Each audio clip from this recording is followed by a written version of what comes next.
Hi guys! For today's video, pupunta tayong San Fernando, La Union para kumain at maglaro. Dumiretso nga pala kaming Robinsons Mall Supermarket. So pagka-order namin, hinintay ko na agad yung pagkain namin for pick up.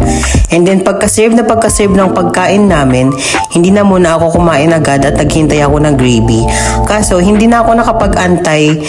So pagkatapos kong kumain, tsaka lang nila na-refillan yung pagkukunan ng gravy. So bago ako umalis, nagmukbang muna ako ng gravy guys. Pagkatapos namin kumain, dumiretso na kami agad sa Tom's World para maglaro. Pinanood ko muna yung pamangkin kong maglaro bago ako nagpa-change ng token. So 150 lang yung tokens namin kasi hindi naman kami magtatagal dito. So pagkakuha ko ng tokens, naglaro na agad ako.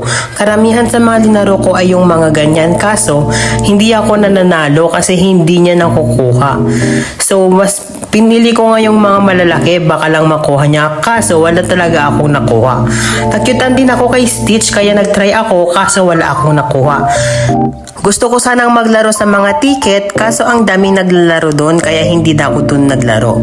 So mas pinili ko na lang dito, baka lang manalo ako, kaso hindi ako nanalo, yung kapatid ko lang yung nanalo.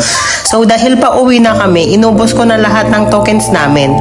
So more on dito ako naglaro sa mga ganto kasi yung kapatid ko, nakakuha siya ng isang ganyan. Ready nung kapatid ko yan, kaso hindi niya nakuha. So pagkatapos naming maglaro, umuwi na din kami agad kasi maggagabi na.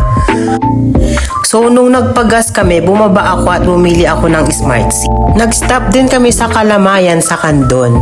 Bumili nga pala kami ng mga kalamay na sobrang sarap. So ang sarap ng kalamay nila dito at bumili na din kami ng mga prutas. Balak ko sanang bumili ng mangga kaso hinog na yung binebenta nila. Mas gusto ko kasi yung hilaw. At bumili na nga rin kami ng pagkain sa 7-Eleven at maiinom na din. Pagkatapos naming bumili, kumain na din kami agad sa labas ng 7-Eleven sa may sasakyan. So tamang kain-kain kami lang dyan and then fast forward, nakauwi na din kami.